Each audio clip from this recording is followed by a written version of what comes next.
Bonjour, je m'appelle Olga Soboleva, je suis coach en écriture et voici mon index ABC.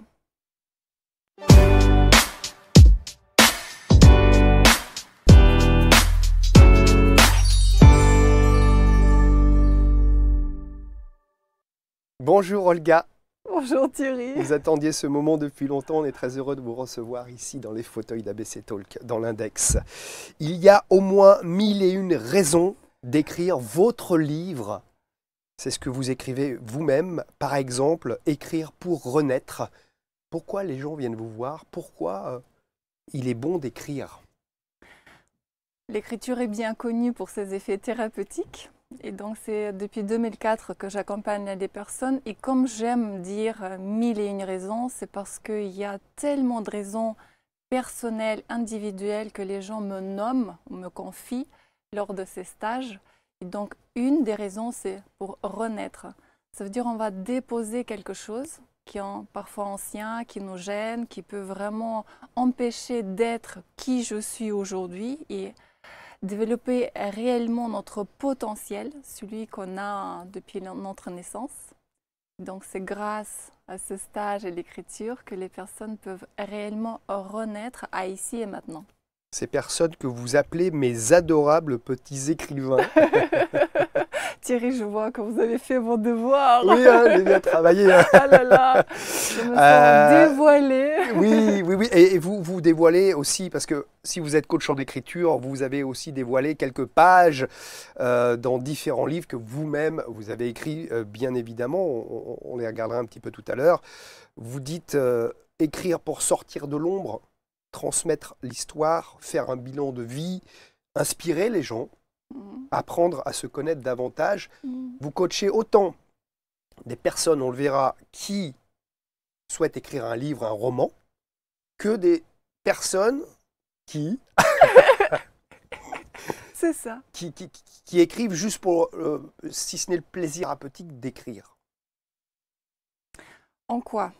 Parce que moi, quand j'ai vu ce que vous faisiez, je me suis dit, il y a tellement de gens qui, ça peut parler d'écrire, ça vaudrait le coup de faire une émission là-dessus. Écrire, des gens, des fois on écrit, on est en colère, donc on écrit à quelqu'un, et puis on ne l'envoie pas, le courrier, mais ça nous fait du bien. Alors il y a d'autres, c'est un exemple, hein, mais je sais qu'il y a des gens, des femmes, des hommes qui se servent de l'écriture pour... Une étude a été faite par le Figaro qui dit qu'une personne sur trois, en tout cas un Français sur trois rêve d'écrire son histoire. Ah oui. Voilà. Et pourquoi on ne le fait pas? Il y a beaucoup de peurs qui viennent à ce moment-là. Donc du coup, ce désir reste un peu comme étoffé, inassouvi. Et on n'ose pas. On n'ose pas pourquoi? Parce qu'on est passé par l'école. On nous a dit on est nul et plein d'autres choses. On croit que pour l'écrire, il faut être Balzac, etc. Alors que c'est une démarche assez simple et alors que c'est quelque chose qui s'apprend. Et beaucoup de peur aussi de se dévoiler. Voilà, de paraître nul, de paraître insignifiant, que notre histoire était tout à fait banale, alors que c'est tout le contraire de tous ces mots que Les gens, on s'en rend compte ici, les gens adorent les histoires, adorent on en verra peut-être aujourd'hui, des anecdotes, des témoignages. Les gens, on aime beaucoup ça, c'est la réalité de nos vies.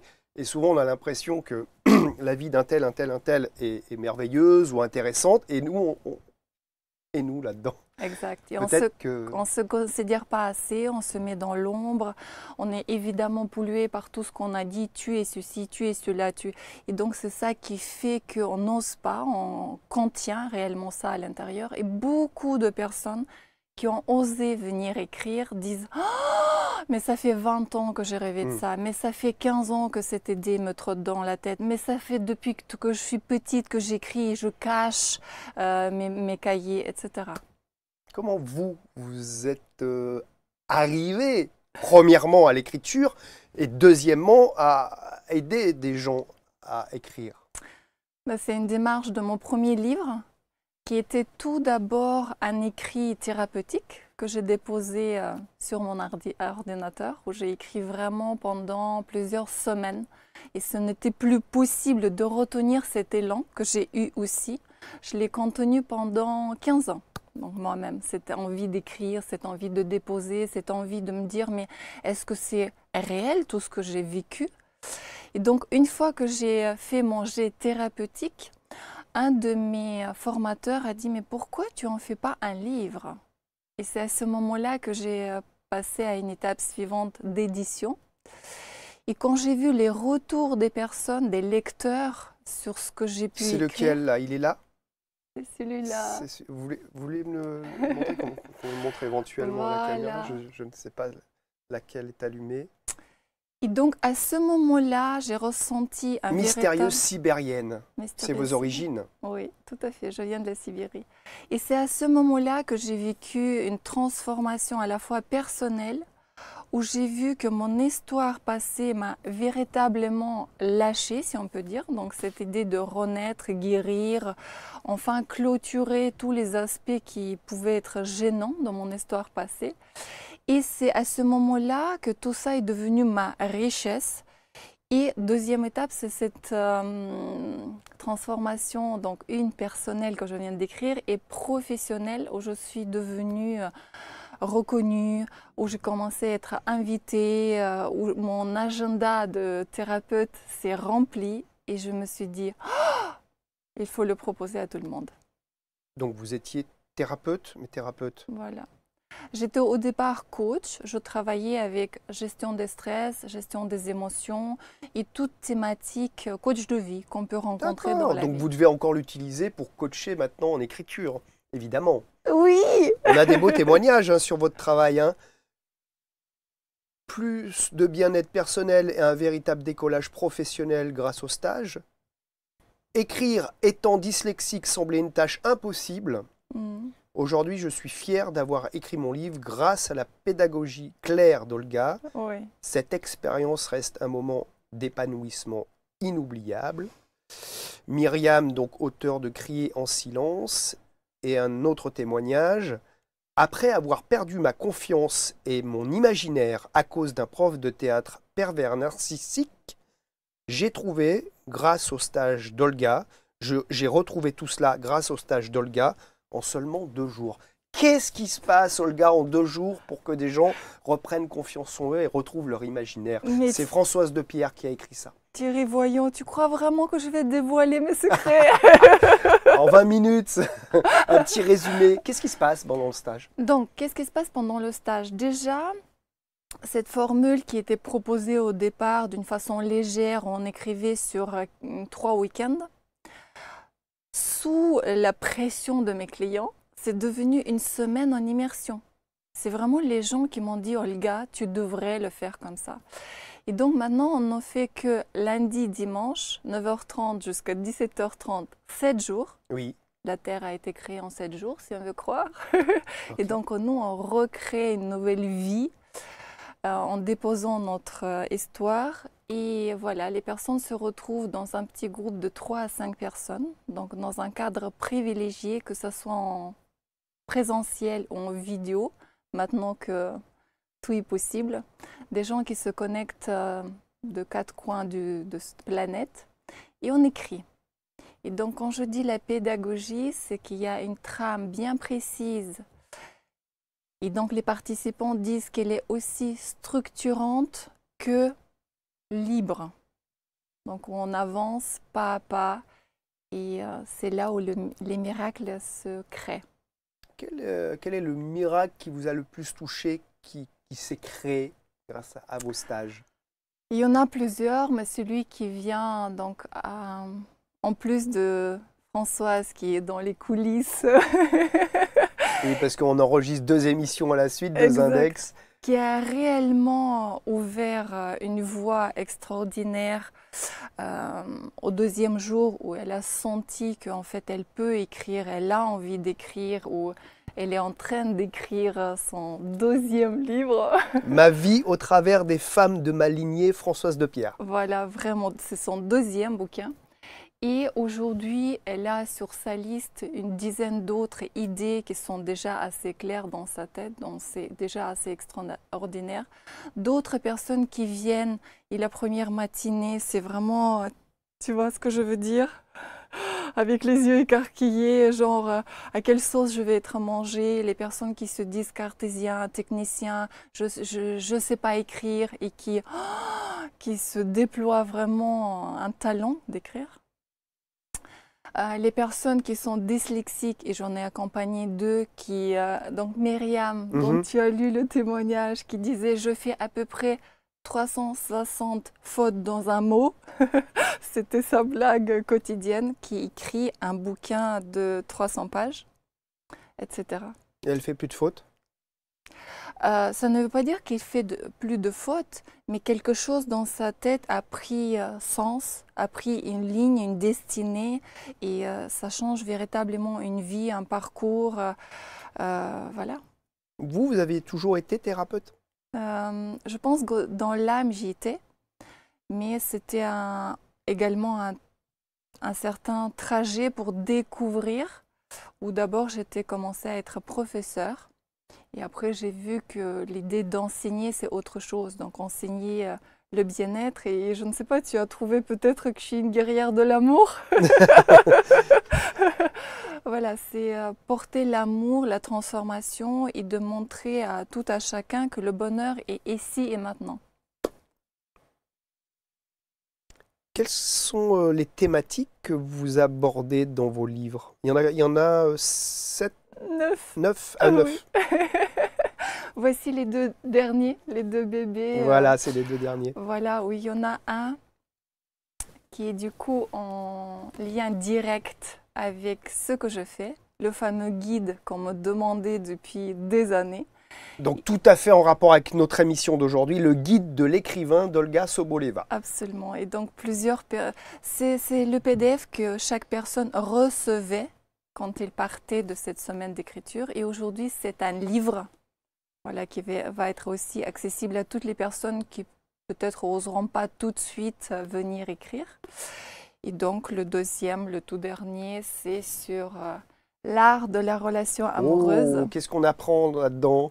Heureux à deux, le guide ultime, l'art de la relation amoureuse. Tout à fait. Donc c'est soit pour les personnes qui désirent reconstruire un couple qui peut-être boîte, qui est en fin de souffle, voilà, qui pose de problèmes, ou des personnes qui ont envie de partir vers un couple, qui ont eu des échecs, voilà, les deux, voilà. Et après, ben, un cahier que j'aime, que j'affectionne le plus, c'est cet agenda. Oui, je croyais que c'était quelqu'un qui avait laissé traîner un agenda. Non, non. Alors, qu'est-ce que c'est que cet agenda? Donc, c'est ma vie de coach.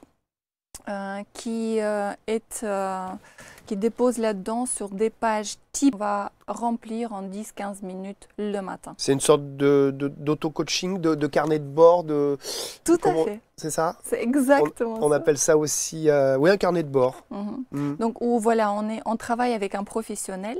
On a identifié un thème, on a identifié un objectif, et c'est ce cahier qui, au quotidien, aidera de garder le cap. Ouais, ça, c'est un cahier de coaching, d'auto-coaching. Exact. Pour que le quotidien ne nous aspire pas dans, tu sais, dans cette habitude, la routine, où on a vraiment envie de dire « Ok, non, maintenant, j'aimerais aller là ». Quand vous demandez, vous proposez aux gens d'écrire, est-ce que vous leur demandez de créer, comme dans ce carnet, une routine? Est-ce qu'on doit écrire 1 heure par jour, le matin, la nuit, le soir? C'est quoi la clé pour écrire? On a des gens autour de nous moi-même, qui écrivons. Mais des fois, on laisse tomber pendant 3 semaines, pendant 2 mois. Est-ce qu'il y a une logique? Est-ce qu'il y a une façon d'écrire pour tout le monde? Un conseil pour tous? Bah déjà, je vais parler des gens qui, vite fait, qui viennent, s'engagent dans le travail avec moi.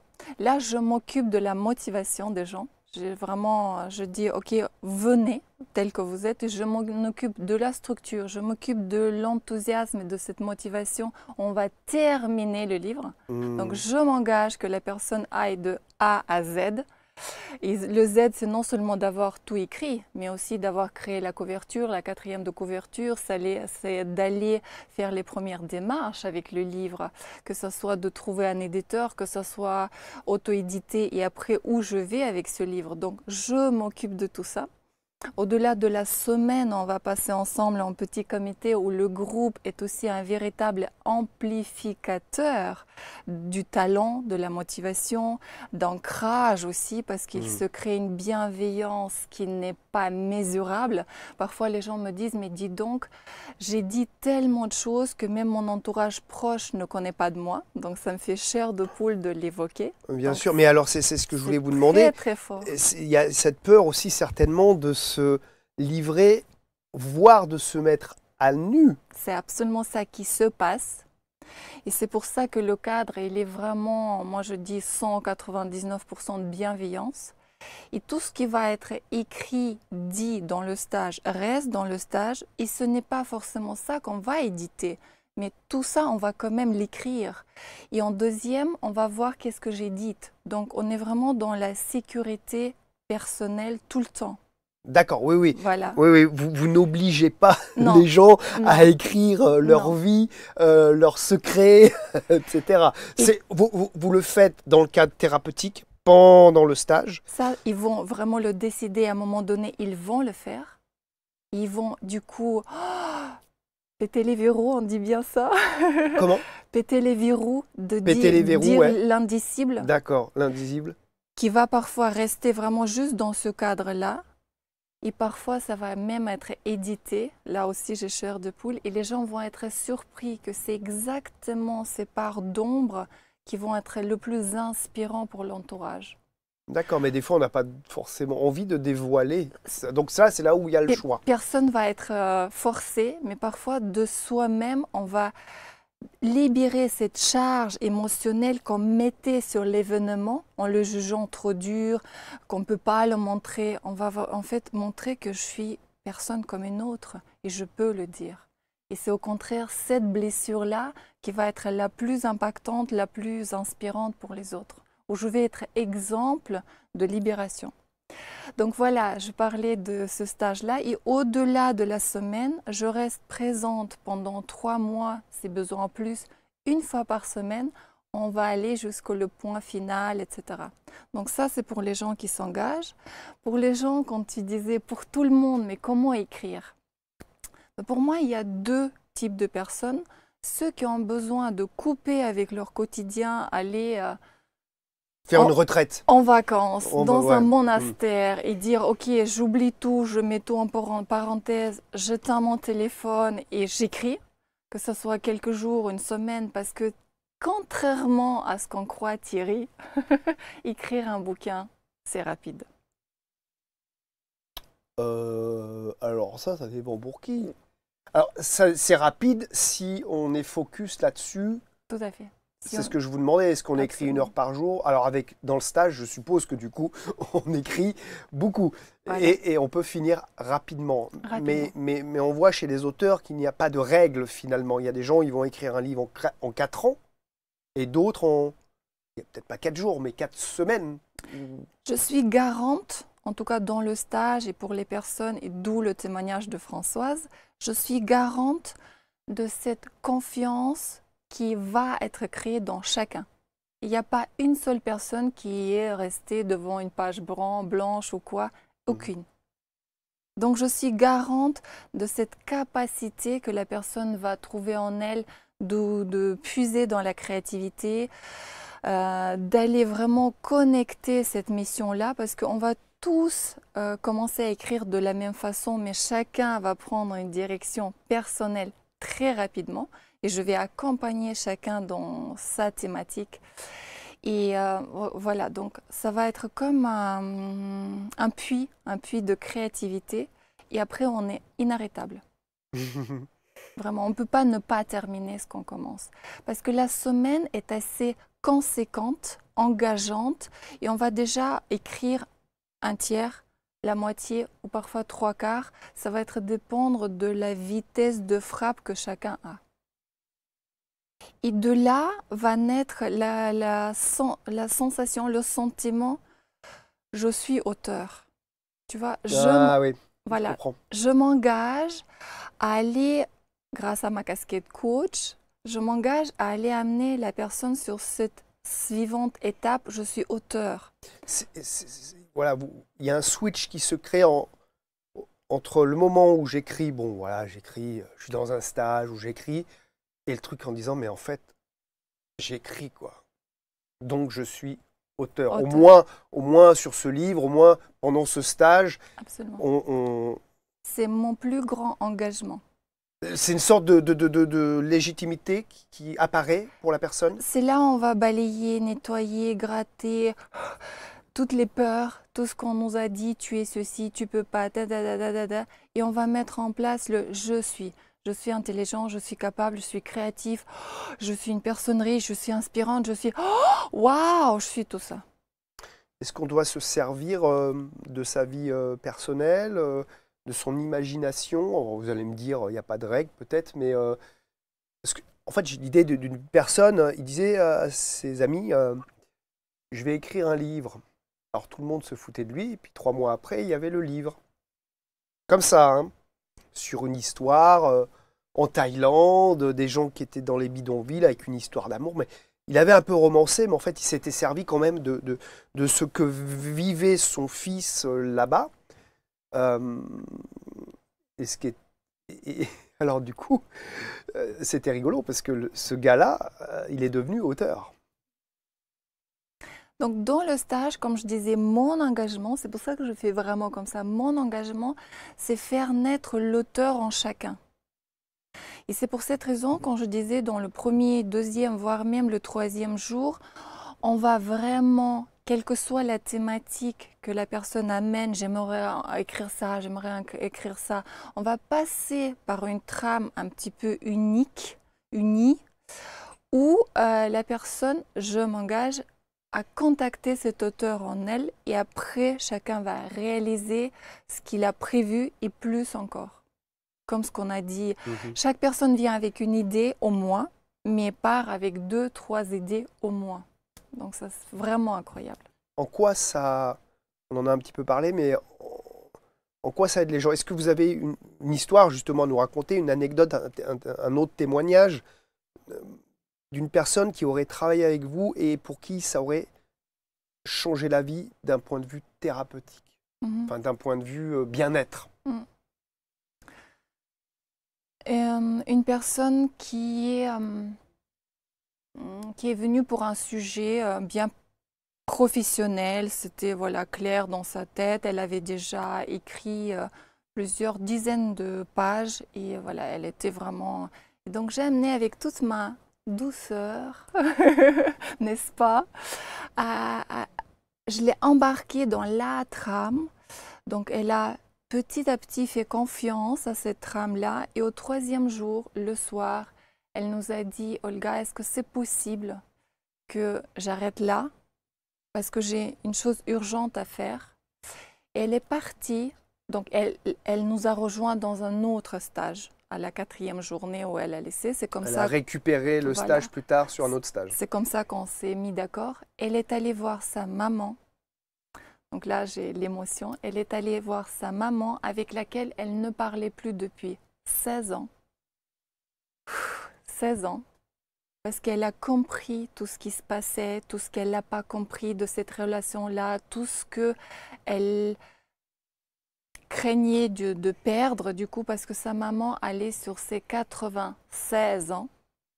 96 ans, et pas tout le monde vit aussi Mhm. longtemps.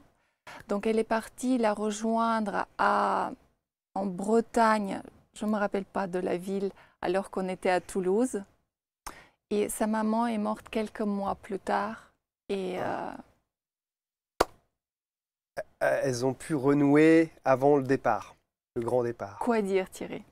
Quoi dire d'autre? Donc voilà, Il n'y a pas de hasard. ça m'émeut. Vous y croyez ça? Il n'y a pas de hasard? Non, il n'y a pas de hasard.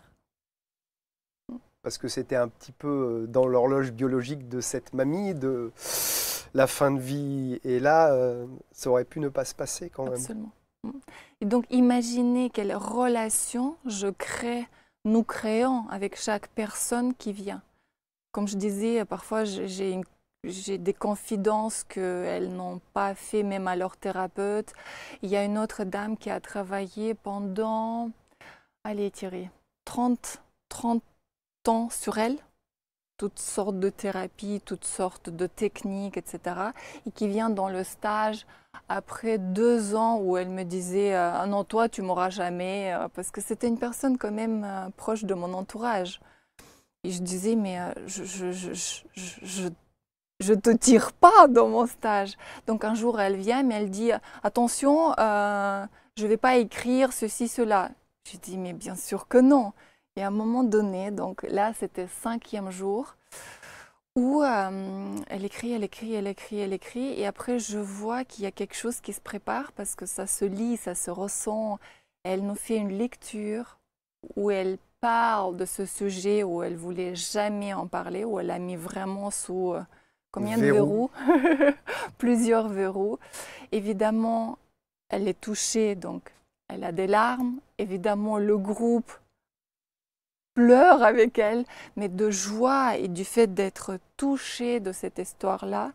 Et cette femme-là, qui était déjà bien à leur retraite, et qui disait bah moi j'ai tout vu, maintenant c'est bon pour moi, c'est donc comme tu vois, comme si elle se mettait en arrêt, en pause, elle reprend la vie, elle commence à écrire pour ses petits-enfants, elle a plein de projets, elle voyage, elle découvre l'étranger.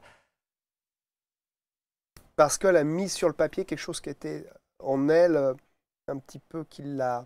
Une douleur qu'elle a vécue à 16 ans et qui l'enfermait. Et elle avait quel âge là? Et là, elle était 70 passés. Donc elle avait vécu toute sa vie avec ce truc? Waouh! Ça me faisait penser, quand vous racontiez ça, on dit souvent, on entend souvent, tu ne trouveras pas les réponses à l'extérieur. On peut avoir de l'aide de l'extérieur, mais tout vient de nous, de l'intérieur. Donc, quelque part, elle s'est auto-guérie, entre guillemets, hein, remis en selle, en sortant ce qu'il y avait de son intérieur, de plus dur et intime, oui. Ou plus blessant, où la jeune fille, 16 ans, qui a eu une douleur, qui a fermé quelque chose, qui a pris des décisions qu'elle n'arrivait plus à faire partir. Tu vois, des décisions, bah, ça sera comme ça, bah, pour moi c'est ceci, tu vois, et qui est partie. Et comme quoi, c'est jamais, entre guillemets, trop tard de vivre, de se trouver un talent, une énergie incroyable, cet élan de vie qui est plus fort que tout, qui peut être enfermé, retenu, mais il n'y a pas d'âge pour aller le... Et c'est là où j'aimerais parler un petit peu de l'effet de groupe. C'est pour ça que je ne travaille que dans un groupe, 3 à 5 personnes, parce que j'ai eu souvent des demandes des personnes d'accompagnement en individuel que j'ai refusé, Thierry, parce que je sais, parce qu'il y a quelques convictions que j'ai comme ça intimement, mais que j'ai vérifiées pendant des années, des groupes et des sessions, où le groupe, il a quelque chose que je ne pourrais pas, malgré toute mon expertise, donner dans un accompagnement de tête à tête, face à face. Le groupe accueille, guérit, porte, libère, inspire, et je ne sais pas quel verbe encore je pourrais enchaîner. Et voilà, c'est la force de ce cocon qu'on crée, que ce soit en présentiel ou en visio, c'est pareil, un cocon dans lequel on vient, on rentre, et c'est quelque chose de... 3 petits points. Non, mais moi, je l'ai vécu dans des stages d'acteurs, de voix, d'écriture aussi. Certes, évidemment, on crée un microcosme, une micro-famille. Une famille. Une famille. Voilà, c'est le mot que... Et j'ai vu, donc, pendant toutes ces années, des choses se faire où déjà le groupe, il se quittera jamais. Les personnes s'envoient après des livres. Les personnes font des heures, des kilomètres pour venir quand le livre sort sur les premières rencontres dédicaces. C'est hyper touchant, Thierry. Là, un autre moment de chair de poule, c'est hyper touchant. Donc, moi, où les gens découvrent dans mon histoire qui a souffert un peu de manque de la famille, de racines, d'être déracinée deux fois parce que je suis partie de la Russie, je me suis installée en Allemagne parce que je suis d'un père russe, d'une mère allemande et après j'ai recréé des racines en France, mais maintenant j'ai une grande famille et tout ça ce sont mes frères, sœurs. En quoi ça vous a fait grandir votre propre histoire de déracinement? Oui, ça recrée des racines bien profondes parce que c'est dans ce don où je donne de l'amour, je donne de l'écoute, je donne de la douceur, de tout ce que j'ai pu apprendre, acquérir, ressentir, transformer en moi, je donne tout ça. Et quand je vois qu'il y a cette transformation-là, bah, c'est le plus grand cadeau. Et vous allez vous auto-déraciner de Toulouse ou depuis que vous êtes à Toulouse, vous y êtes bien et vous allez y rester? Aujourd'hui, où que je sois, mes racines sont là et c'est incroyable. Je me sens véritablement partout chez moi. Merci. Je viens, je rentre, je peux enlacer toute personne et être en contact même dans un embouteillage, à la caisse, en relation très vite et très profonde avec une personne que je croise. Ça veut dire que vous êtes bien ancré en vous alors aussi. C'est vraiment fantastique. Où j'étais élevée, tirée dans une, on peut dire même brutalité de la vie où l'autre est toujours un ennemi ou attention, le monde est à combattre. Tu sais, c'est comme ça que j'ai grandi, comme une espèce d'animal. Tu sais, on va piquer où il est tout le temps à vif et prêt à déglinguer l'ennemi en face. Où il y a aujourd'hui vraiment le contraire, comme un peu cet amour inconditionnel. Ouais, vous voulez offrir le contraire de ce que vous avez subi finalement. C'est un beau geste. Voilà, et au début, je suis allée le chercher en moi, parce qu'on sait bien qu'on ne peut pas donner ce qu'on n'a pas. Donc, moi j'aime beaucoup dire, il faut d'abord dégouliner d'amour.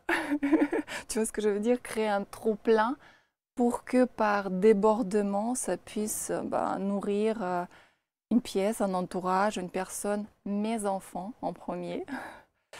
Et c'est avec ça que je vais dans le monde.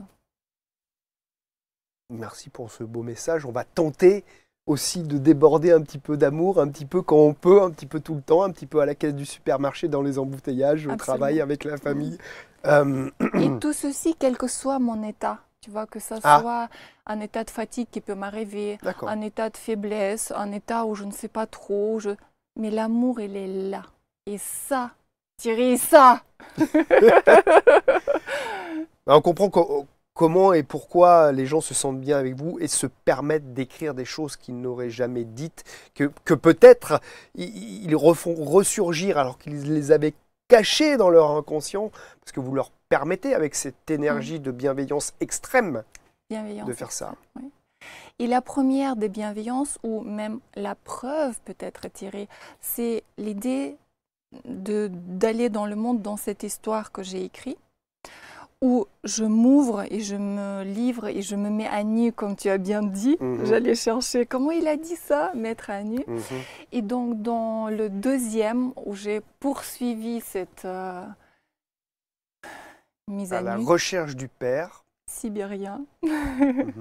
Exact, où je continue à dire voilà qui je suis. C'est vous sur la photo là, le bébé?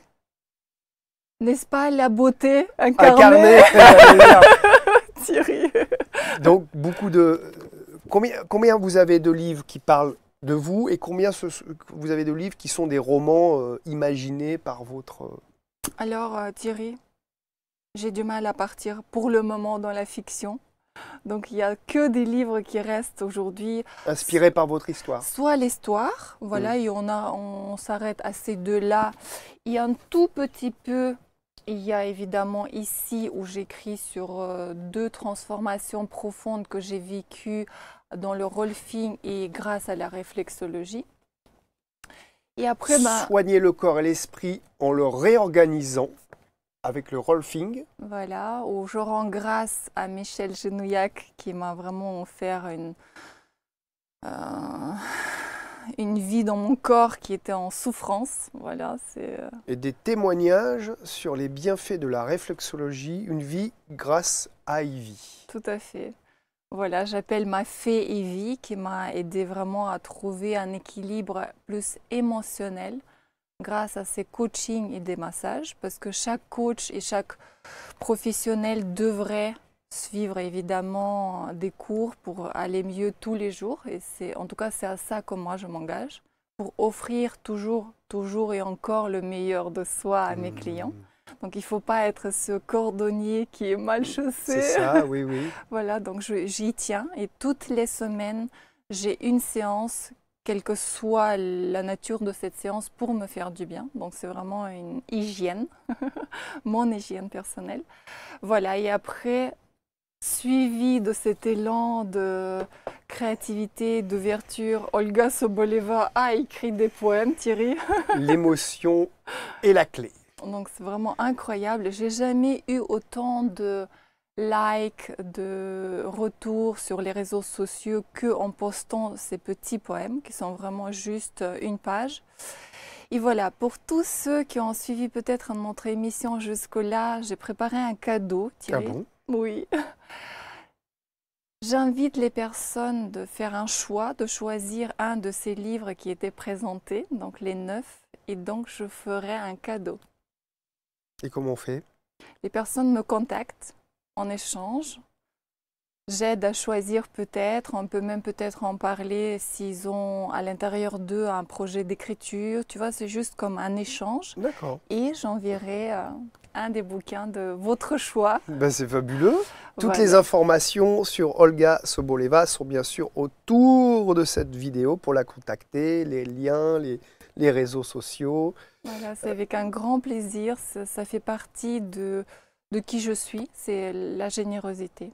Merci beaucoup d'être venu de Toulouse. Merci beaucoup de votre générosité, votre énergie que vous nous partagez et tout ce que vous offrez donc et ces switches que vous permettez en coachant des gens qui écrivent soit à but thérapeutique, soit pour écrire leurs romans, leurs œuvres, leurs histoires de vie. Merci beaucoup Olga Soboleva et à très bientôt si vous nous suivez ici dans l'index ABC.